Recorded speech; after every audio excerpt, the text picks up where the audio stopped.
Hello, folks. Welcome back to the Straightforward Farming Podcast. I'm your host, Tony Reed, alongside Nick McCormick, as always, coming to you on a Christmas Eve. We're here with holiday cheer. We are. That we are. We got a guest in the house tonight, local neighbor boy, and I'm going to have to call him the neighbor boy because anybody that's 5 years younger than me or less is still a boy. Absolutely.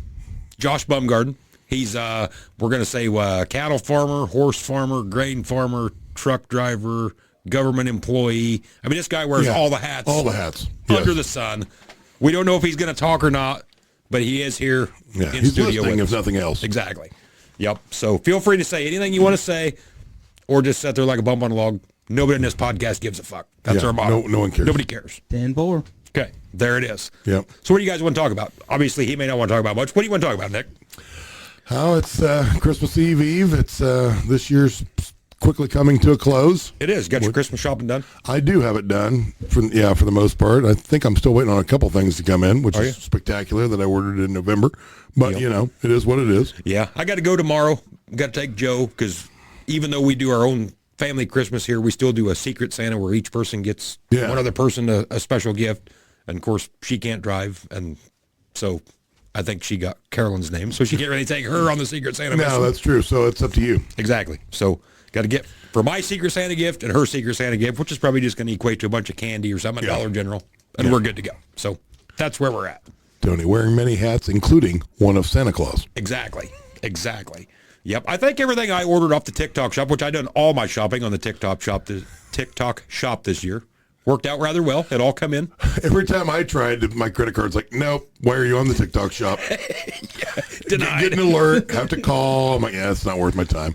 I was just trying to get sockets for everybody because from what I've seen. Yeah, the 3/4 inch drive socket set. Or a diesel heater. Yep. So everybody's getting sockets and diesel heaters. Which I've already gave them to Carolyn because, of course, leave it to my wife, the nerd that she is.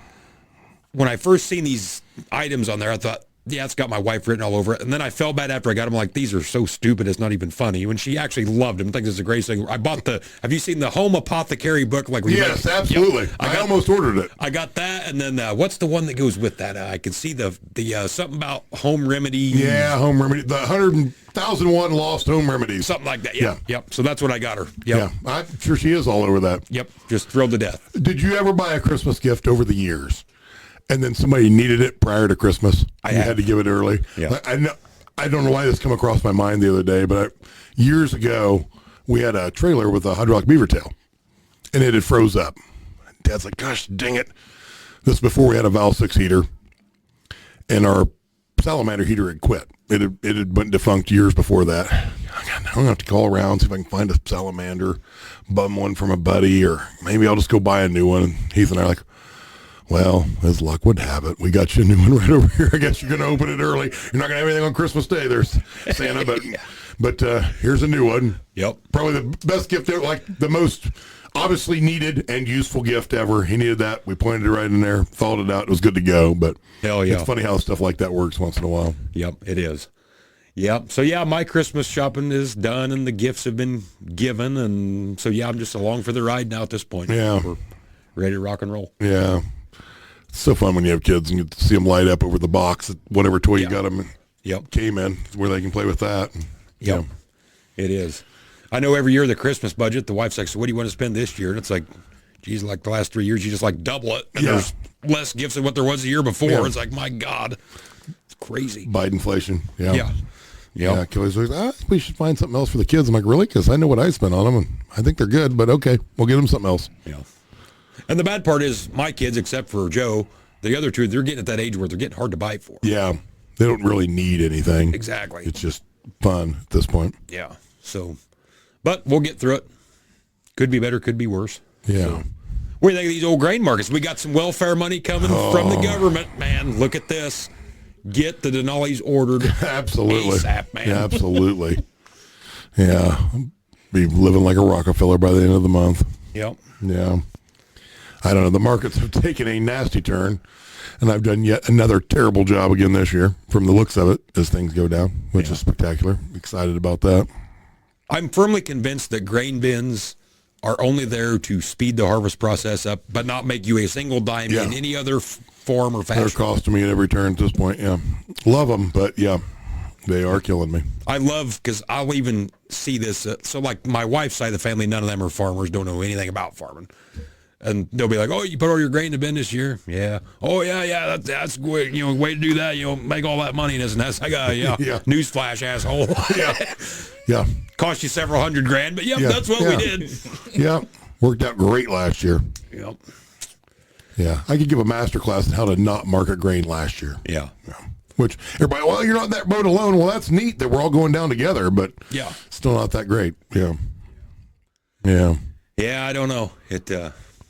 Quite the deal. Lenders are getting nervous, which I still think the lenders pushed this whole little bill through Congress to ensure that they get their money back. But, well,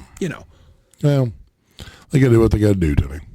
And truthfully, though, with the markets being what they are, the inputs being what they are, and I haven't confirmed exactly what the payments are, and we're just going to use round numbers here. Let's say it's $50 an acre on corn and $40 on beans. It's going to be roughly somewhere in that general neighborhood. Yeah.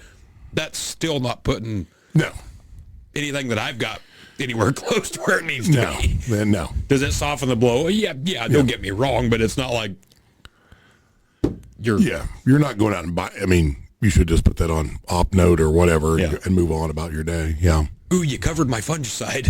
Yeah, thanks. I mean, it's better than nothing. I guess I'm taking it, but yeah.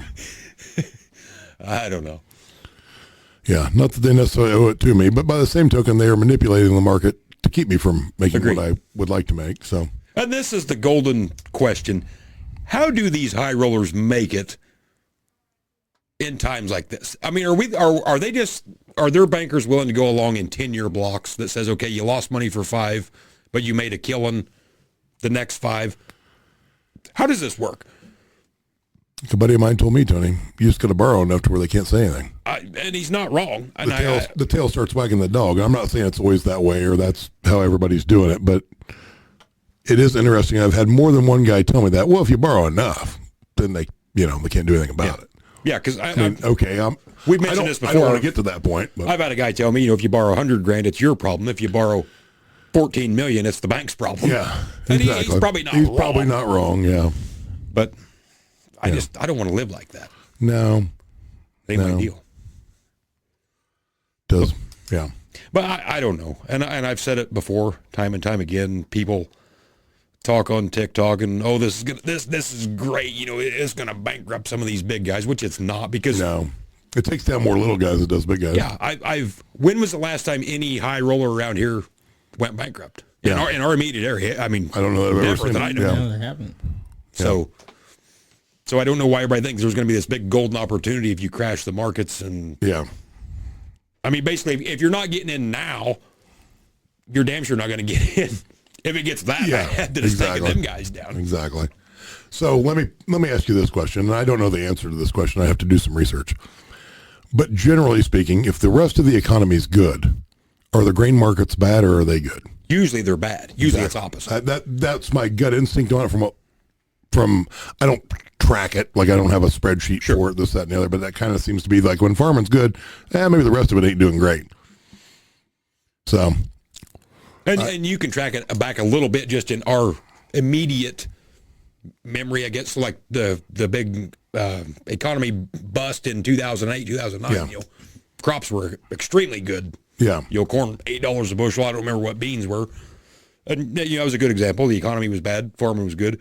COVID, economy was bad, farming still stayed. I mean, there was what would you call it, a hiccup in there? I mean, where everything got screwed up. But I mean, overall, it kind of it worked itself out. Yeah. So I don't know. I don't know what the answer is. And truthfully, to be honest with you, I don't care. I just truly. Well, I can't control it, right? I just have to manage within my means and try to work through it. And I can't control it. It is what it is. So I just avoid debt like the plague, and the guys that don't, I commend them. It's paid off. It's worked. Yeah. Ground has always been too high. They weren't afraid to jump in and just go millions of dollars in debt. And I guess it works till it don't. But I guess the same token is, does it really matter what your land is worth if it's not for sale? I mean, I guess it does for borrowing power. Don't misunderstand me there. But if you bought land at $3,000 and it went to $10,000, okay, that was a good investment, but you didn't sell it at 10,000, so you don't really see the return until you. The only way that works if you bought some at 9 on its way up because you had the 3 paid for, and it allowed you to buy the 9. Yeah, I didn't realize when I was in the 8th grade that I should have borrowed every dime I could have got and bought everything I thought I was ever going to need. I didn't know I had to buy every tractor, every combine, every piece of ground I wanted, pickup truck, etc. when I was in the 8th grade. But looking back, I guess I should have. You know. Yep. So, kids, is what we're telling you is leverage yourself to the hilt. Borrow if you're it all. 18, borrow it all. Borrow it all. Don't be scared of 20 million. Borrow it all. Yeah. Don't worry about how to pay for it. Just borrow it. Yeah. And if you can't make the payment, just borrow more to make the payment. Yeah. Just go for it. Put it in an LLC of some fashion, let it go defunct, start over again. Yeah. You'll be fine. Get 6 LLCs deep. Yeah. Just keep shuffling shit around. Yeah. You'll be fine. Yeah. Takes money to make money. That's what they always say. That's what they claim. Yeah. That's what they claim. Yep. I would be scared to death as a cattle farmer. Like, I don't raise cattle. I know enough about the cattle markets to know that they're extremely, extremely, extremely high right now. Yeah. And, I mean, how would you want to go buy 6 pot bellies of cattle and dump them on the lot and then tomorrow it dumps? Yeah. I don't know. And the flip side of that is people say, well, if you look at the cattle numbers, there's no way it could dump because we just physically don't have that many cattle in the U.S., but the flip side is, well, if you start importing some, where do we stand now? And I'm not saying that's what we're going to do or whatever, but sometimes you can get caught up in the hype the other direction that it's never going to go down, and it does. A bunch of those herds getting decimated. Cattle takes a long time to recover. Absolutely. It ain't like hogs, yeah. It's probably going to be a little bit. They probably are fine. But Yeah. Yeah, I would agree with that. I love steak, and I'm trying to eat as much as I can for you guys. So Yeah, same. Yep. don't let Tony bullshit. He doesn't like steak. Well, but he does eat a lot of hamburger. I will clarify that. I'm not a big steak guy, but as far as the burger side, absolutely. Totally And somebody's going to eat the burger because it takes a lot of cows to make steak. That's right. There's not that many steaks in a cow. Yep. So you take all the steaks, I'll take the burger. That's fine. I'll take one for the team. I don't mind. I'm gladly eating my share. Probably a couple shares, actually. Yep. If you had it to do over again, if we turn back the clock right now, it's Nick McCormick, 1998. You're fresh out of high school. What are you doing different? Oh, boy. You know, I could analyze this and I could give you 10,000 things that I would do different, but I'm not going to say that I would do anything different, because if I had done anything different, I probably wouldn't have met my wife, which was the single best decision I ever made in my life. True. She's not listening to this podcast, just she never does. So I'm not just kissing ass there, even though I kind of am. So I really can't say that I would do anything different. And financially, there's a lot of things I would do different, but I love life. I love my life. Could it be better? Absolutely. But the mistakes I made led me to where I'm at as much as the good decisions did. So I'm not going to look back on that because I can't change any of it. Yeah. So financially, yeah, there's a lot of things I should have bought a ton of ground when it was cheap, right? Should have bought Nick's the ground bought Bitcoin. Yeah, no doubt, right? I mean, assuming, let's just stay in the ag realm though, and I wanted to buy some ground over the years, even when I was in high school, et cetera, et cetera. Dad's like, oh, you can't buy that. Oh, don't do that. Don't do that. It doesn't pencil. It doesn't pencil. Well, ground never pencils. Yeah. You find me ground that pencils, I'll take it all. Yep. Who doesn't buy ground that pencils? Yeah. I've never found ground that penciled, but I could have bought some back when it was 3 to 4 or even less and didn't. I would assume I would have it paid for by now, and which would give me the borrowing power to do all these other miraculous things. Yeah.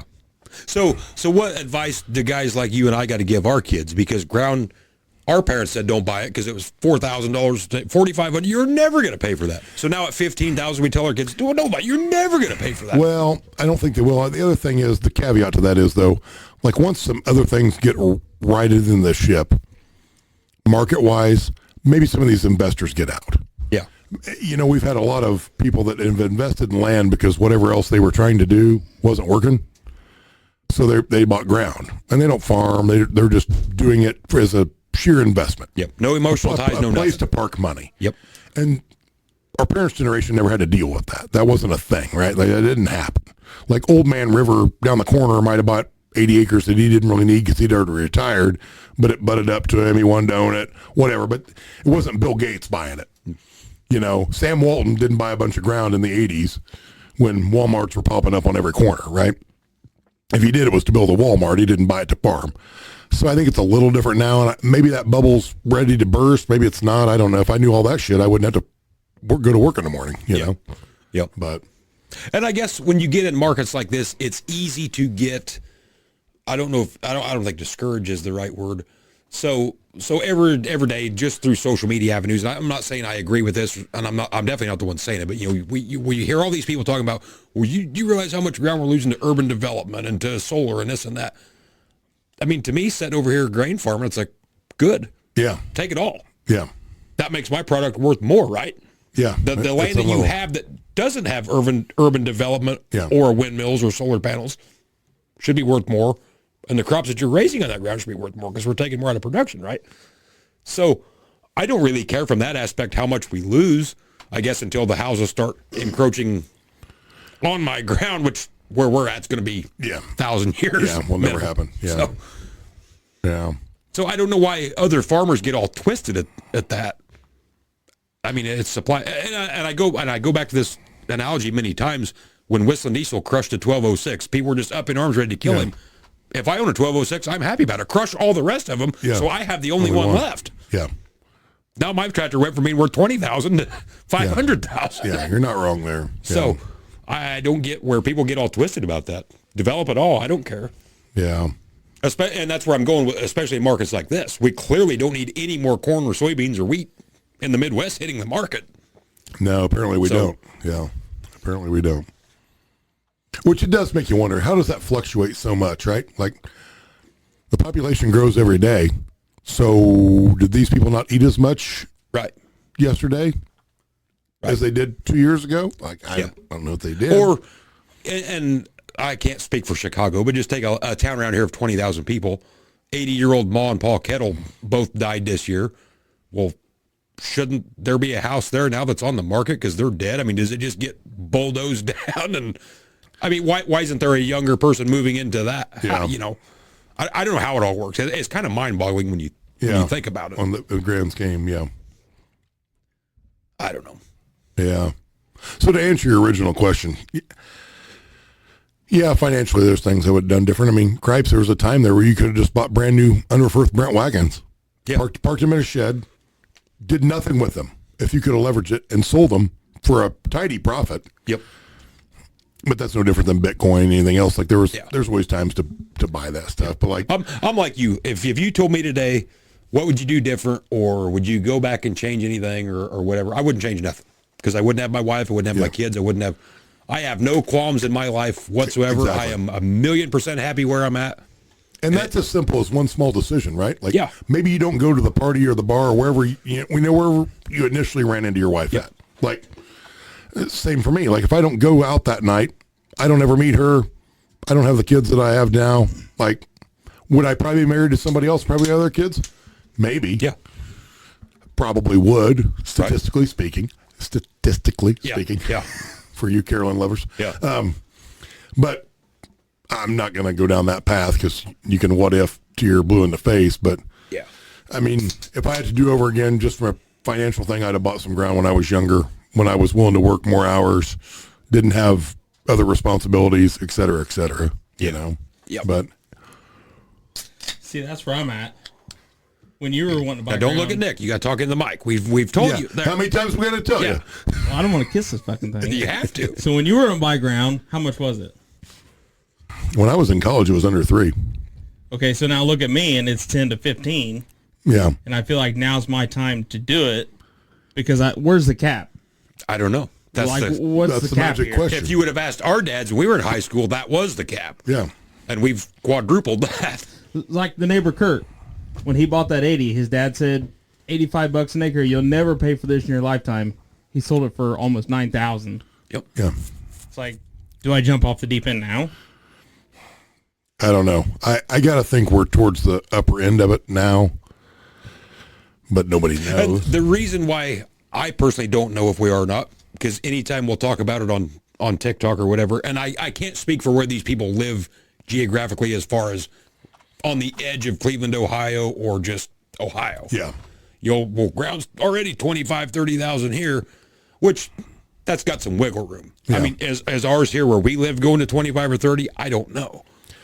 It's on its way. Seems like. I know when I was in college, we could have sold everything here and bought ground in McLean County, Illinois, which is black, a little bit of roll to it, but way better, productive wise, for less money than what we could have bought it here for. Yeah. But I don't want to pick up everything and move and sell it. Like that wasn't my jam. But from a purely financial, if I would have just been one of those investors we talked about earlier, that's what I would have done, right? Like I called somebody down here, I'd have peeled it all off, I'd have bought it up there. Yep. Now theirs is probably higher than ours, a little bit higher than ours, but the productivity in the meantime was way better. Yeah. You know? And I still think we're competing with solar and wind Yeah. as well, just because if you're an investor, just strictly from the standpoint, no ties to farming whatsoever, I can buy the farm ground, rent it to the farmer, plus get some money off solar, windmill, whatever. And then my sole intention is to dump this ground in 10 years. And that's What I don't understand about any of the solar and wind is, why do they seek out good ground for that? I don't understand that either. Why are you seeking out some of the most prime land in the world? Why isn't that shit in New Mexico? Yeah. Like they're putting some north of Mattoon right now. Flattest, blackest stuff you can find.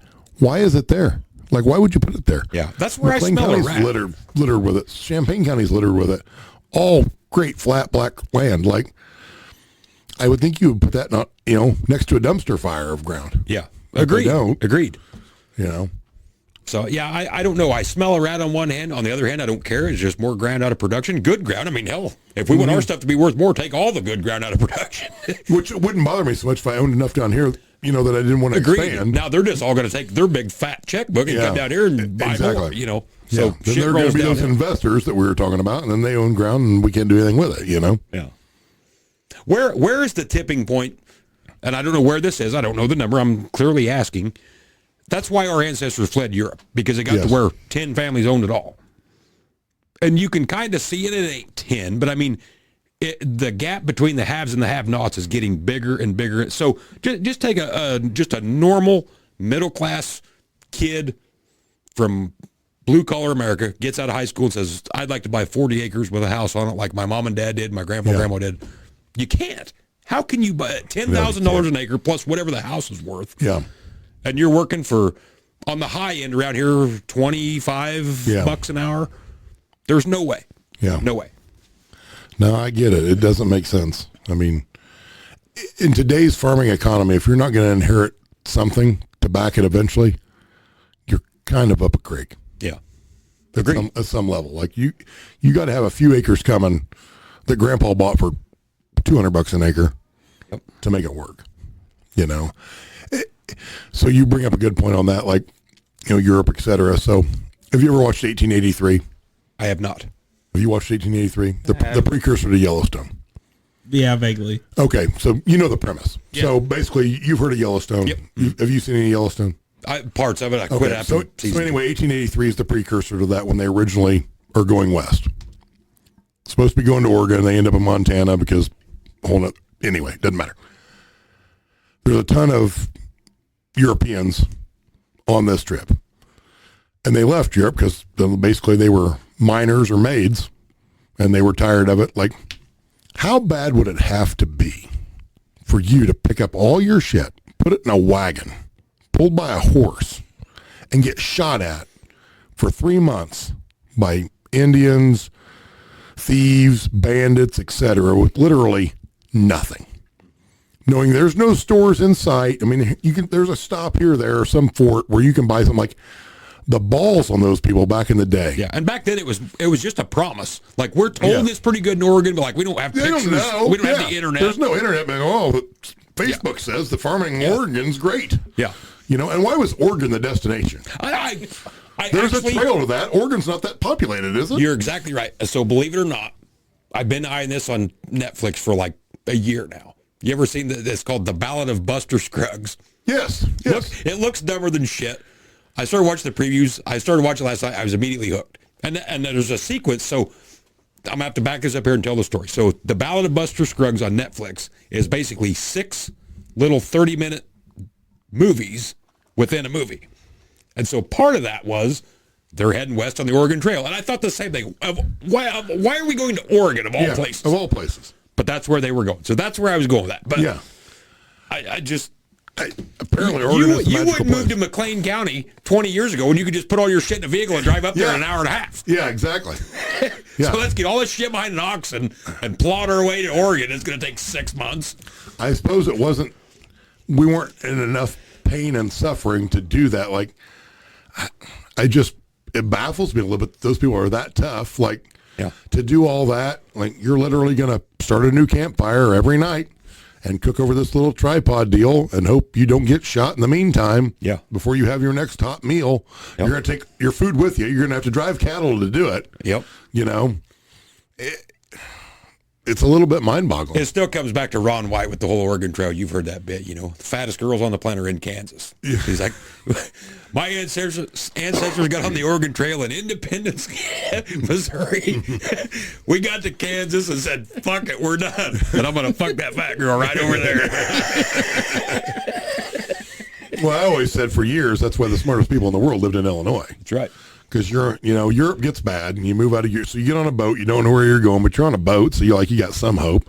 And you get on this boat, and you get to the East Coast, and you're like, oh, this is okay. And then a bunch of dipshit other Europeans come over here that you don't like, that you tried to avoid to begin with. You're like, shit, we're heading west. And then you get to the Mississippi, like, can you cross that on a horse? And they're like, nope, staying right here. And that's why Illinois was the best people.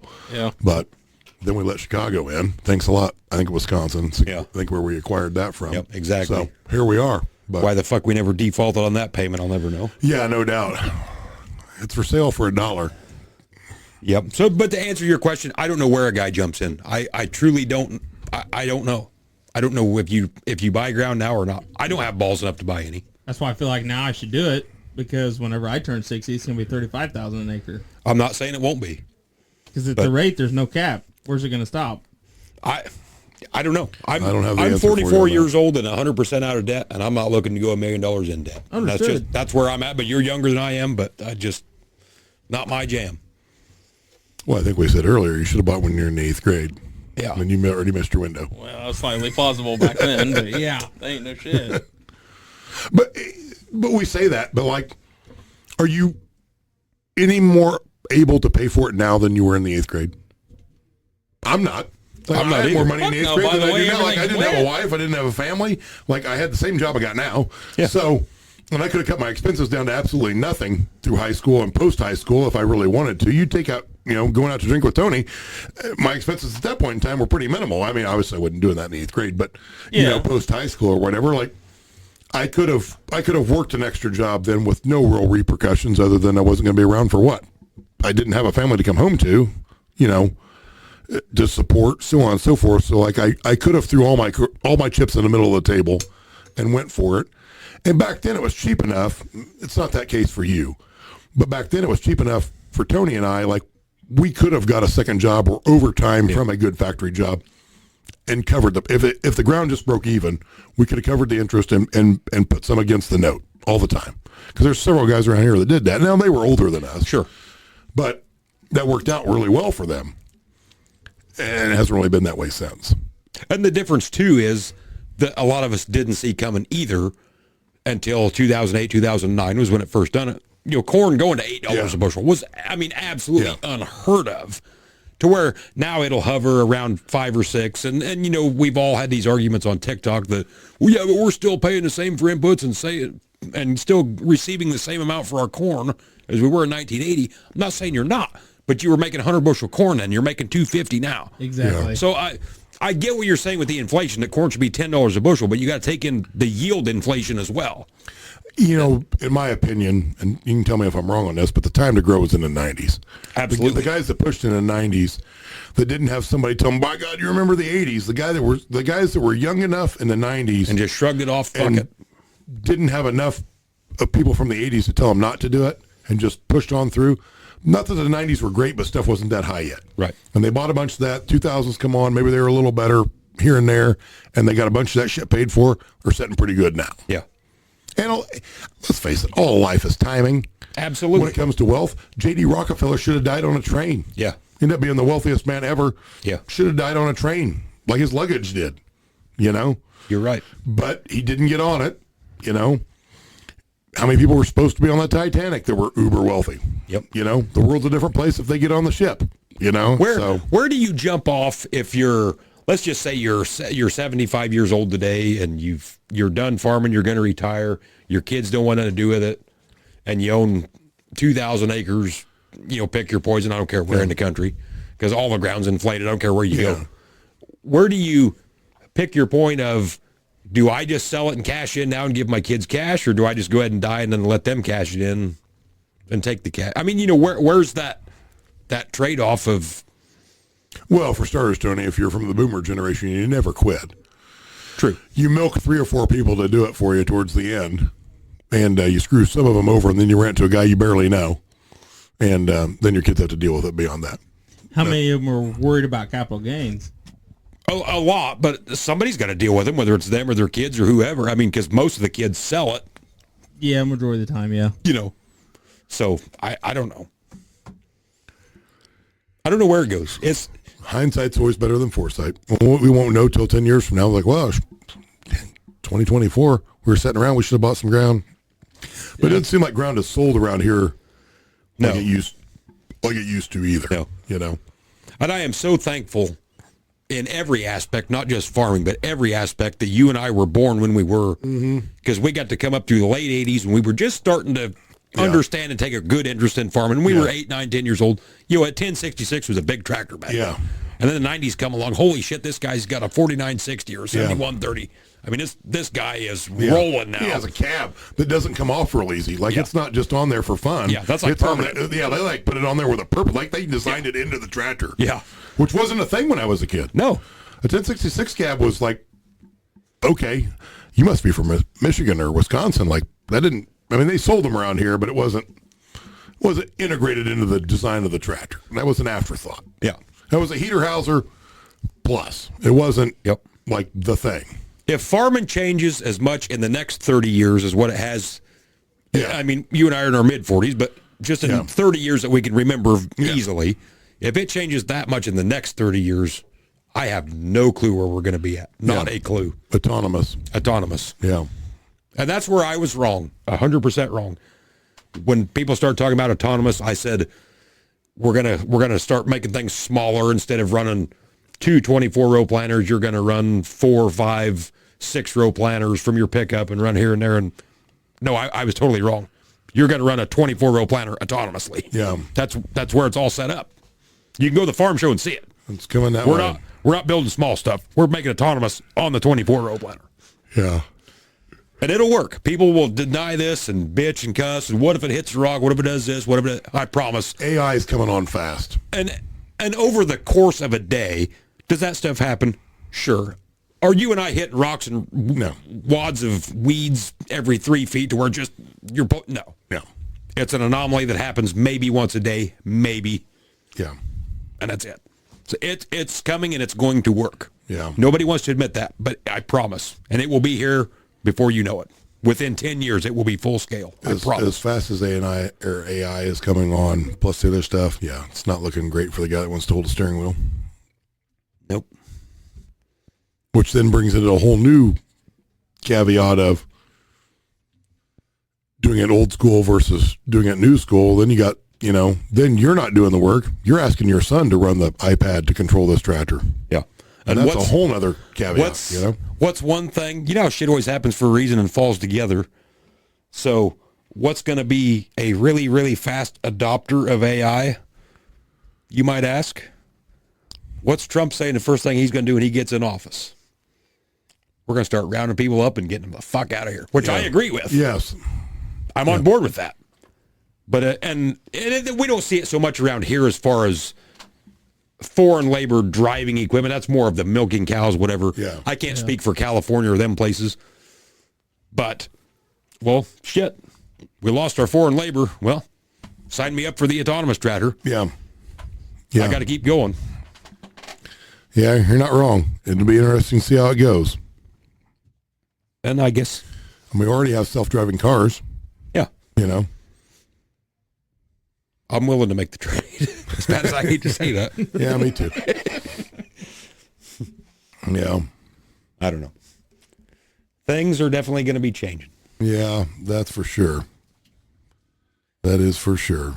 I just wonder back when people had horses and guys were trading to tractors, like, who the fuck needs a tractor? You can't drive the team of horses. You don't need to be farming. Now we're saying this. You know, there was that guy. I mean, I'd be the first guy to tell you when it started coming out with just fingertip control. My gosh, I want a lever I can hit, a throttle I can smack. I want to blow smoke, so on and so forth.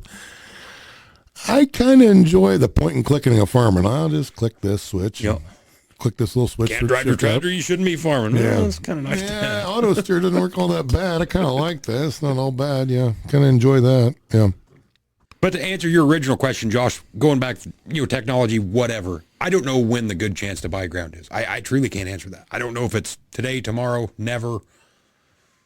I'm not in the camp of, okay, I'm going to go buy some ground today, so when I'm dead, it's finally paid for, and now my kids can just take it and sell it.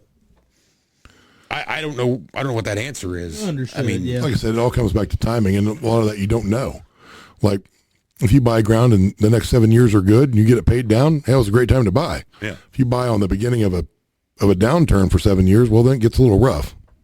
And we got a big generation or gap of people in farming that have never really seen hard times. I mean, we really Yeah. do. We've got kids that are 35 years old.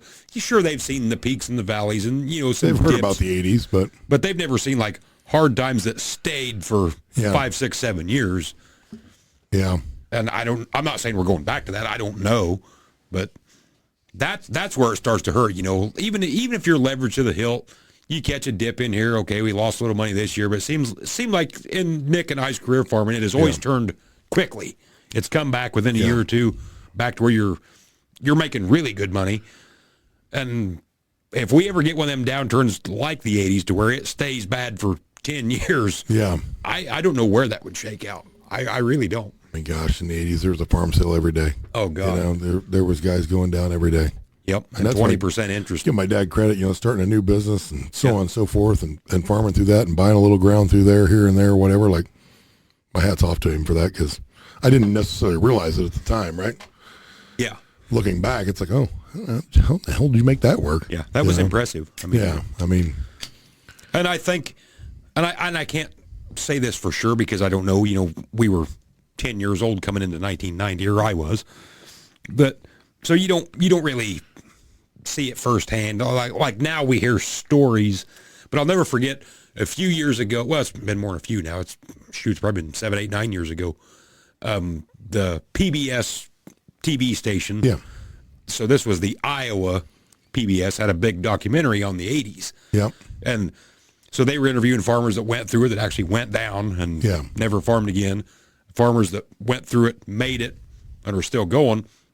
I'll never forget, they had a guy on there, and he said, I was strapped. I just bought whatever. I don't remember the acreage now, but I just bought whatever. And he said, I was standing out here feeding cattle that day, and the banker come by, and he said, hey, that 160 is for sale next to you? And he said, yeah, I heard that. The banker said, you better buy it. He said, it's going up. He said, get in there and buy it. I said, why would I do that? He said, I can't handle what I got. yeah. Why would I buy the next 160 coming up for sale? No, you need to buy it. He said, I turned it down. And he said, it's the best thing I ever did. He said, if I'd have Yeah. bought it, I'd have went down. I wouldn't be farming today. Yeah. And so you got to take that in consideration too, that it's sort of the too big. We're almost in the too big to fail mentality Yeah. in farming now that, well, this guy's farming 6,000 acres. He'll never go under. And I'll admit, I say that too. I'm like, these guys never go broke because they haven't in our career. They honestly haven't. Or you get your outliers that have, but for the overall where we live, they don't. I'm not saying they can't because they damn sure could. But The flip side of that is the rules were a little different back then, and everything was different. But, Dad always told the story of a good friend of his that had bought, a new pickup truck in the late 70s, bought some ground, bought a tractor or two, so on and so forth. Things were going good, bought a new combine. So I was like, gosh, dang, man. He's like, nah, it's no problem at all. Doing good, it's fine. Well, then, the 80s come on, and he wanted to bail early. He could have sold the one piece of ground off that he'd bought for, let's say, I think it was like $1,400. Nope. And that would have got him out of all debt. He'd been free and clear, a little bit of money left over in his pocket. Nope. And then a few years go by, and they forced him to sell it for $800 an acre, and he still owed a ton of money on all this other stuff. And it's like, well, if you'd have let me get out when I wanted to, I could have been okay. Yep. But you didn't. And then, so he ended up not farming, lost it all. Ended up getting a job in construction, so on and so forth. And ended up being okay in the end. Yeah. But it took another 20 years of working his ass off, living in a camper, Yep. Out west doing dirt work to come back to his house occasionally that he was living in full time, just farming. So, I should, if I'd been planning this ahead a little more. So there's a guy who lives just north of here, north of Nick and I. Nick knows him well. Doug Bell's his name. And he's, and Doug, if you're listening, heaven forbid, I'm not trying to put you on the spot here. You're 10 years older than me, and maybe a little more. But, he was old enough to, like, be engaged in farming in the 80s. Yeah. Like, seen it firsthand. And I wish, if I'd have planned ahead, to have a guy like him sitting here with a guy like you, Josh, that was not even around in the 80s. Because, Nick and I hear the stories. we were there, but we weren't, we weren't involved. When you're 5, Yeah. how much you're paying attention to the farm economy, right? Exactly. And so the part that Nick and I are probably leaving out to a guy like you is in the 70s, ground, like farming was good in the 70s or toward the end of the 70s. I don't know about the beginning, but so ground really took off. So ground went from $600 to $1,400. So guys were buying. They get to the 80s and things start getting tight. And they're like, man, I could dump this ground right now for $1,400 an acre and be back square, just like he was talking. The banker's like, no, you can't do that. You got to keep going, because if you sell your ground, you can't make any money to pay us back, right? Mm-hmm. So keep your ground. So they keep it. Well, then ground starts crashing. So I could have sold this ground for $1,400. Now it's crashed to $800, and you can't make your payment to the bank. So the bank's like, well, you got to sell your ground now. And it's like, well, hey, dipshit, I could have sold it a year ago at $1,400.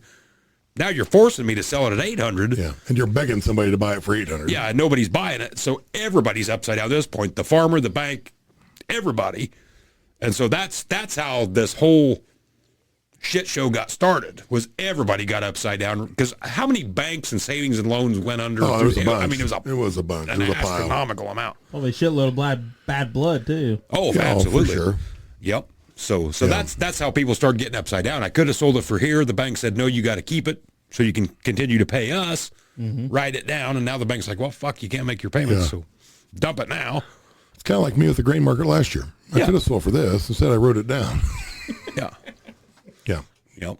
But yeah, as far as the 80s, I can't sit here and pick out, well, I remember this. I'm just too young. I just don't. I didn't know what was going You don't on. pay that much attention to it at the time, Yeah. And new tractors were still selling, not like they did in the 70s, but I wasn't alive to see them sell in the 70s where guy walks in, you're like, you got 3 minutes because there's a guy at the door that wants the tractor that you're going to buy. So either sign or leave, and that guy's going to buy it, The 80s were still selling stuff, but not like that, apparently. I wasn't there for it, but... Yep. And the guys in the 80s that didn't leverage themselves, and I'll never forget this. I don't know if I've told this story on the podcast or not, but I know of a guy who retired, and I don't remember the exact year. Let's just say it was 1983. I don't remember. Yeah. Sold his ground, had like 1,000 acres. Sold his ground, and let's just say it was $1,000 an acre. I don't know the numbers. Yeah. Sold the ground $1,000 an acre, and just put the money in the bank. Them guys are making 15 to 20% interest. Yeah. I mean, that's what it was. Yeah. And then he turned around after the 80s, even though he was retired, and thought, shoot, I got a whole pile of money sitting here in the bank. Ground's cheap. So he went and bought 2,000 acres, literally. Never farmed any of it. Yeah. It was just a place to park money, and some family members farm it now. I mean, so there was some positives to the 80s if you had money. If you were retiring about then, and interest is 15, 17%, sign me up. A CD's pretty good then. We're like, you don't have to be a great investor just to put money in a CD and live off the interest. Yeah. I mean, this ain't the stock market where it's going up and down. I'm just giving you the money, and that's what I'm getting. Yeah. Yeah. If you had money then, pretty easy to make some on it. Like you were just, if you didn't know anything, then you're looking pretty good. If you're paying it, well, then a pickup truck costs double, right? Yeah, right. Like you give $9,000 for it, but you got 18 in it. Time you get it paid off, or more than that, And now the next pickup, inflation's hitting, so the next pickup truck's higher than that yet. Yep. Interest is still high. Your truck's wore out, which we've kind of seen a little bit here now. Like, who would have thought when we were kids that a pickup truck would be $100,000? Absolutely. I mean, just when I was a kid, you could have bought any 80 acres around here for less than $100,000. Within our school district, there was an 80 out there. If you'd offered $100,000 for them, you'd own any one of them. agreed. Even guys that didn't want to sell would have sold it to you for that. Now it's a pickup truck, and guys are supposedly paying for that in 5 years, The funny part is, and I don't know what the number of farmers was in 19, let's just pick a year, 45. And that's just pulling out of my ass. 1945 versus today, which I know is substantially less today, but I don't know what the exact numbers are.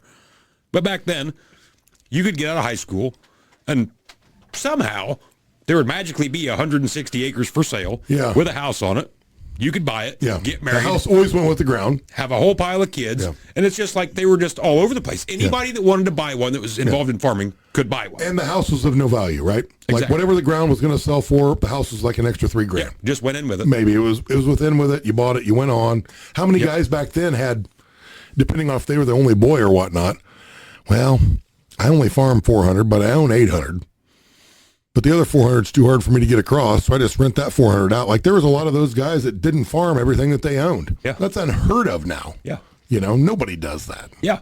You and know? back then, and I don't know if, and correct me if I'm wrong, Nick, so like, I'm going to use the term supply and demand, and maybe that's not the right term, but like back then it's like, and that's kind of what everybody in this community did. Yeah. If you wanted to farm, you bought, whether it was an 80 or 160, but it had the house on it, and you had a whole pile of kids when you were married, and you farmed, and you worked your way through it, where now it's like, nobody's really looking to do that. Or I don't think the volume of kids are looking to buy a house in 80 acres. You know, they would maybe like to have a house in the country, but they don't want the 80 acres with it. Yeah.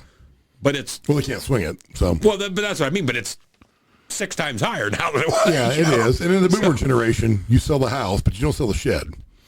Yeah, And right you, down the you driveway. sell the ground, but you don't sell that. That's the shed's not with that, and it's not with the house. You got to split it every which way you can split it to try to. There's more farms around here divided right down the driveway. It's ridiculous. I live It's on this absolutely cool absurd. farmstead, but Yeah, the barn and the grain bin don't go with the house over yeah, here. absolutely. I don't know. It's crazy. I would just... But then you get north of here, and there's a ton of farms that are just a shed and some grain bins. No house there anymore, but the guy that owns the farm owns the house and the grain bins, etc. But you don't see that around here very often anymore. No.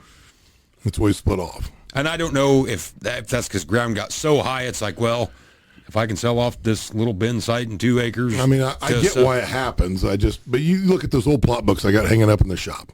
Yeah. Back then, everybody owned a minimum of 160, Yeah. if not 700. I mean, there was piles of But you look at those names, there are almost no names, and those are from the early 1900s, I think, if I remember right. There's almost no names on there. There's a few, but not very many that still that last name exists around here now. Agreed. And back then, it's like, oh, I've got a horse. Here's a 320-acre field. Nope, now I've got a 600-horse four-wheel drive. Here's a 20-acre field. You know, it just, all that stuff's got split. Of course, all that back then was bought from the railroad, and it's however much you want to stake off was your claim, basically, and put a fence around it and go on. But How did the railroad basically end up owning all of the U.S.? I mean, that's where you got... the government gave it all to them and told them to develop it, basically. You know, like they put tracks to wherever they wanted, and they sold off the rest, which is... I mean, I've researched it back literally every piece of ground around here. Nothing was homesteaded. It was bought from the railroad. Yes, absolutely. And I'm talking in the hundreds of thousands of acres. I mean, I have tracked Yeah. all through our family tree. It was all bought from the railroad. All. Yes. And did that happen in any other country in the world? I don't know. I can't think that it did, I can't answer that. because by the time the railroad came out, the other places were developed. By the time it was developed here in your Africa, et cetera, they still don't have a railroad. So, and apparently our tracks are too narrow to run fast. So there we are. And that's what kills me, was back then. Sure, there was way more railroads then than there is today, but it still wasn't like there was a railroad every mile. No. So it's like, how do you dipshits end up with all this land? I mean, Yeah. But I'm sure Well, some because shady... all the power players back Exactly. then, Vanderbilts. like Rockefeller made more money off transporting his stuff than he did off the actual stuff, right? Exactly. Off the oil, the gas, whatever it was. Yeah. And then once that got too high, I'll put a pipeline in. Yep. Yeah. You know, I love the show, The Men Who Built America. Sure. Love it, love it, love it. But they don't show the backside of those No, guys. they don't show the underhanded... Yeah, they don't show dealings. the fact that those guys were shitbags. They leave that part out. And not to come to politics, and we talked extensively on our last podcast and one with Ryan Peter on the Bushel and Barrel podcast. I'm not anti-Trump. I'm not none of this. I agree with all that shit, but don't think that Elon Musk ain't putting his hand in somewhere just to make sure he don't get screwed on the backside. Have you watched the show Landman? I've watched the first 3 episodes. I tend to watch the rest, but that's all I've made it through so far. So I won't spoiler alert for you, but so they have this oil field, drug cartels giving them some grief. Call the big boss. Hey, call your congressman, and once you have the military, like, do some training down here. And I don't know if that's a real thing or not, but it's very believable. I assume that happens. I assume that's how they run those guys off of different things, right? Like, I can't call my congressman and get him to do anything, right? Like, Yeah. because I don't have $700 billion. He wouldn't show up to your kid's school for show and tell. No, absolutely not. But, and if that's what they're doing to keep the cartels at bay, hey, I'm all for it. Nope, I'm no all issue. for it. I would like to write the rules of engagement for that deal. But it's just interesting to see all that plays out. And like I said, maybe that's not real because there's a lot of, bullshit in TV shows. Like, I do get a little chuckle out of how twisted people get about shows. Yellowstone's a prime example. People are crying about John Dutton, a fictional character, losing his ranch and the sign being taken down, this, that, and the other. I hope I didn't ruin that for anybody. That happens every day in small town America. Every day. It's happened locally here. I can think of 5 guys just off the top of my head. Yeah. Those same people weren't crying for those guys, and they could have helped those guys. It comes back. But We've talked about this When before. a fictional character's losing it, then it's a big deal. The show Shameless. Frank Gallagher is probably a real character somewhere on the south side of Chicago. Absolutely is. Somebody to just dream this up. That kind of comes close to Somebody happening. followed somebody around with a notepad and it's like, okay, all right. Holy shit, man. Okay, all right. We'll put a GoPro on this guy, see how he lives for 3 days, make a show out of it. Yeah. Yeah. It's funny how the world goes around. That's why I don't worry too much about the money and stuff anymore. Like, I'm never going to have a ton of it, and that's fine. I'm just living each day. Each day's a gift. My goal is to get my wife and kids in heaven. Outside of that, We've talked about I don't this worry about the 100 rest of it times. anymore. Some of the most I'm over it. unhappy people I know are the most wealthiest people, and I'm talking locally. I'm not talking your people that we see on TV. I'm talking locally. Some of the most unhappy people I've ever seen in my life. Have Even the taking most it on a money. national stage. Let's take P. Diddy, which we don't have to go down that path. I'm like, that guy has way more money than I got. Yeah. Apparently, he wasn't too happy. Why do people like Robin Williams, Michael Jackson, all these guys off themselves? Yeah. They're Apparently, swinging the wasn't world doing by that the great. tail. Yeah. Yeah. So Yeah. I'm just not in that camp. I just Nope. Is what it is. Yep. And doesn't it take the challenge out of life? If we all woke up tomorrow and there was $1 billion laying on your kitchen table, says all you gotta do is put it in the bank. It's yours. That's going to be cool, and I'll never downplay that it wouldn't be cool that you can go do this, and this. It would be fun. But is it not equivalent to when we were 16 years old, road tripping around? You were constantly changing the radio. Yeah. As stuff come on, hey, good song, we're going to listen to this. You had to wait to record a song maybe on your big stereo at home. But once you get an iPod with 6,000 songs, you're never happy. Never have it. Just going to the next one. On to the next, on to the next, on to the next. I'm the on to king next. of that. I'm always pushing the button. King of the next one. I'll admit, when we were 16, I would change the radio until I found the good song, and then we would stay. You know, it's like I'm not You listening could to turn my favorite song on right now. I may change it partway through because the next one might be better. Yep. Do it all the time. And that's where I look at millions and billions of dollars is you're never satisfied. It's never enough. Like, why would Elon Musk, and it's easy for me to say, if I'm Elon Musk, Bill Gates, take your pick, why would I get out of bed in the morning and even care what happened anywhere in the world? Hillary Clinton, why would you care what happens in the government? You're worth umpteen hundreds of millions of dollars. Yeah. You're a grandma. Go enjoy time with your grandkids. Yeah. But they can't shut that off. Where I could. And I think some of that comes back into the, let's take your kids out of the equation. And take your marriage out of the equation, et cetera, et cetera. Did you ever work a really hard, badass day and that be one of your best days? For sure. Like Some of the best memories I got. Super happy with what you did that day, and your hands bleeding, your back sore, you smell like a goat, your socks are drenched, you're just covered in dirt, mud, whatever. But you put in a badass hard day. You crack a cold beer with 2 of your buddies. Like, it's a great freaking day. Yep. Like, I don't think this next generation of kids, and I'm not to go down the path of hating on the kids again.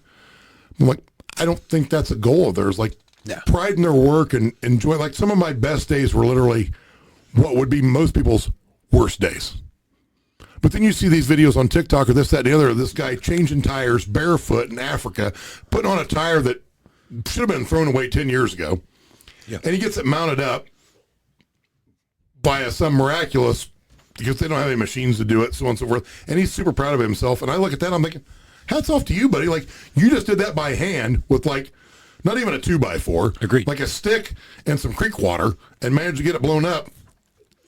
And that's a pretty good day for you. Yeah. I can appreciate that. Because you could take a Jeff Bezos, a Bill Gates, and Elon Musk. They got a flat tire. They got to call somebody. Yeah, they ain't changing it. They can't change it. They can't air it up. They can't do anything about it. Yeah.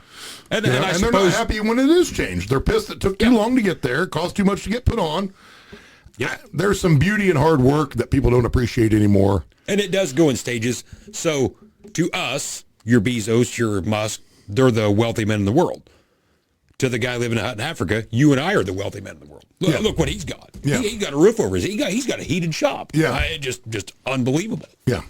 So I guess it does go in stages. I shouldn't. Them guys would say, could you imagine if somebody put $25,000 on your table tomorrow and said, go cat, what Yeah. I just compared to $1 billion. Yeah. I mean, they'd be off the charts. Those guys, if you just built them a house. Yeah. A tiny house.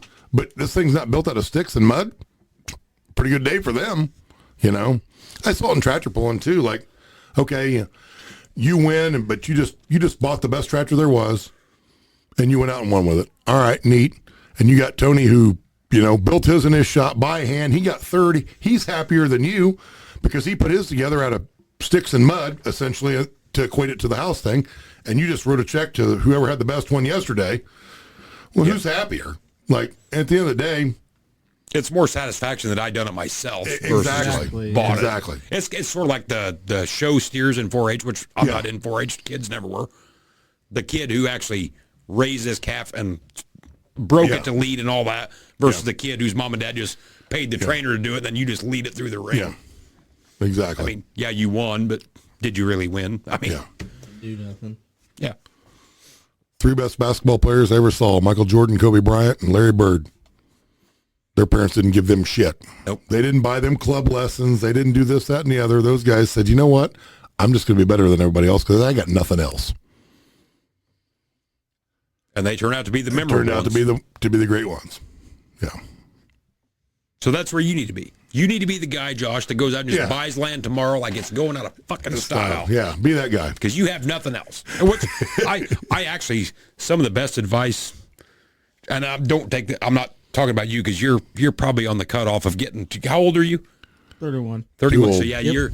you're getting too old. But I did have a lot of people always tell me, when you're 18, go out and bar as much as you can because Yeah. if you lose it, you still got time to start over. Yeah. And that's where I'm at in life. At 44, I don't have time to start over. So that's why I'm scared to death of debt. I just don't do it. Yeah, understandable. So I like my wife and kids. I'm not looking to work 20-hour days anymore. I'm good Yeah. with that. I'll do it spring and Yeah. fall if I have to, but I don't want to stand on concrete all day long, every day. I like where I live. I enjoy my shop. I don't have to call the auctioneer and move back to town. Yeah. Forget all this. But that's just me. Some people, debt don't bother them. I've never had credit card debt, car payments. I don't do any of that. I don't. It ain't my jam. Not everybody's willing to drive cross country to Buick. Tony is. Exactly. That's just money in my pocket. I almost- every mile down the road, I'm just shoving another quarter in my I pocket. almost had to do it only because I got in this Buick once, the old one, and I couldn't get my fat ass out of it. This is So it true. was either call the jaws of That was- life, buy it from Tony, or just die in it. That was like right out a year ago. It was in December. Went to Chicago, bought that old 78 Ford I got. And so I had drove my old Buick to Nick's house that morning because we are going to take his truck and trailer to go get this 78 Ford. Yeah. So when we got it back, we unloaded the truck at his green buildings in town. And he said, I'll just take my truck home and I'll get your car and I'll meet you at your house. And so, yeah, by the time he got to my house, you're going to pry my fat ass out. He's like, I can't get out. He was like snug in my car. Yeah. Like, no, if it's yours, you own it I was now. literally trapped. I'm like, the wheel doesn't tilt. I got nowhere to go. Like, call the dog and have him chew my arm off. Give me a little extra space here. Yeah, it was rough. Yep. It's rough. Sort of like Police Academy, where Hightower rips the front seat out and sits in the back. Yeah. That's what he had to do, but A little bit of, yeah. he made it. So, Yeah. Hanging by a thread. nonetheless. Gosh, I don't know how long this has been, but we didn't stray too far off of the farming. This was as close mostly farming. to Yeah. straightforward farming as you could get. Yes. Now, we're not going to make any guarantees Yeah. on the next one, Yeah, it's about as straight as we get on it. Yeah. but we did kind of stick close to the We stuck to the reservation farming. for the last, we're on season 4, episode 9. So this is probably the first actual farming podcast you guys have had in close to a year. Yeah. So kudos to you Congratulations. guys. Yeah, hopefully some of these people are driving to Minnesota for Christmas like Nick always does. Yeah, The hopefully they're enjoying their travels. only state that didn't vote for Ronald Reagan. Yeah, absolutely. We won't talk about that. Yeah. When you guys enjoy your holiday travels, have Yeah. fun, Yep. hug your family tight. Yep. Every day's a gift. Yep, that's right. Enjoy Live- your time with them. Don't worry about the neighbors. Don't worry, just take your what's on your thing. plate Go on. and deal with it. That's all you can do. Seriously, that's all you can do. We could sit here and bitch, and it's like Nick and I have often talked. The number one reason, like when you start talking about big farmers renting this and 9 entities, this and that. At the end of the day, it truthfully is jealousy. It's Yes. like Yeah. I would like, which I will admit, the older I get, I don't know that I would like to do that. Like 20 years ago, I'd have been all about it. I'd have farmed 10,000 acres if you'd let me. But the older I get, I have mellowed out. But at the end of the day, most of it's jealousy. Yeah. And it truly is, and I won't make any bones about that. I wish It's I had just- enough to be a full-time farmer. Yeah, Would it is love what to. it is. Never going to happen. I'm trying. I think if we could all be more neighborly and more civil to each other, it sort of comes back to, don't the seeds kind of sow themselves? If you can do that within your community, that maybe then people don't Yeah. go outside the community to Yeah. look for other farmers or whatever. And I'm not knocking the people who do. You I don't see the it's- Amish renting to the BTO across, down the road. Maybe they got something figured out. But I do think at the end of the day, truthfully, and my wife has finally got on board with this. She's finally coming around. As long as I beat it, we've been married for 18 years. God, it's been forever. I think it's Something 18 like that, years. Yeah. That I don't give a fuck. People do not understand the level of give a fuck that I do not have. I just don't have it anymore. I just do not care. Every day that I get up, it's sort of like Leonardo DiCaprio in Titanic. I got air in my lungs. Yeah. I got a roof over my head. I got a wife and kids, and that's pretty much all I do. I don't care. I don't good care to to go. be the big swinging dick. That, oh my God, he farms 2,000 acres. He picked up 300 acres. I don't care. That does not turn me on. I don't care. And so when you can reach that level where you don't care, Yeah. life's a lot easier. It truly is. It I is don't a lot care. easier. I do not care. I've seen triumph and tragedy in and out through this whole year. A lot of it this year. A lot of it, more than I wish to ever see again. Yeah. I'm just over it. I don't care. I've got more than 99% of the people on this planet could ever ask for, and I'm good to go. I don't care if I die tomorrow. There's no regrets. That's where I'm at. Yeah, absolutely. I'm kind of done with 2024 Yep. from that standpoint. So as a young man, don't let it get you down. Don't look at the neighbor. If he farms more than you do, big deal. This has always been my go-to. Well, if this dipshit has to farm 6,000 acres to make a living, then he must be a pretty shitty farmer. I can do it on a few hundred. Yeah. I mean, what else are you supposed to say? Don't worry about it. Don't look at them. Don't drive yourself into debt and ruin your family because you want to be a big swinging dick that says, well, I farm however many acres, whatever your magical number is. It ain't worth it. Yeah. It ain't. It ain't worth it. Nope, absolutely not. I'll bet Nick would give up every acre of farm ground he's had to have one more day in the shop with his dad. Absolutely. If they said, Nick, you got to rent out tomorrow, but your dad can come back for one day. That's all you get's one day. Yeah. Gonna be a pretty big day, but yeah, we'd have a good time. Yep. Call the neighbor. I'll rent it to him. Yeah. So, Yeah, absolutely. So what's it matter? What does, and we've all seen the same Facebook post.